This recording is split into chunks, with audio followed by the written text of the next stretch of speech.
បាទរៀបចំចេញទៅហើយសង្កសីភ្លី5ដឹកជូនអតិជននេះគាត់30ក្រេជាងយកទៅប្រក់ដបូផ្ទះអញ្ចឹងសម្រាប់ពុកម៉ែបងប្អូនតម្រូវការសង្កសីភ្លីតូចភ្លីធំអាចតាក់ទងមកខាងយើងបានទាំងអស់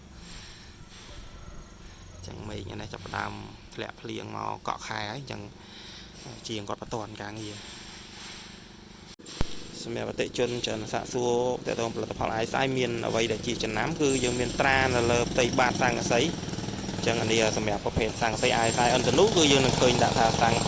ISI អន្តនូពណ៌ស្តង់ដារជប៉ុន JIS អញ្ចឹងសម្រាប់ខាងដេប៉ូយើងពុតពងតែផលិតផលដែលមាន brand ច្បាស់លាស់ផលិតផលដែលមានការទទួលស្គាល់គឺមានការគ្រប់គ្រងខ្លាំងនៅក្នុងប្រទេសកម្ពុជាយើងអញ្ចឹងចេញទៅហើយភ្លី5ស្តង់ដារ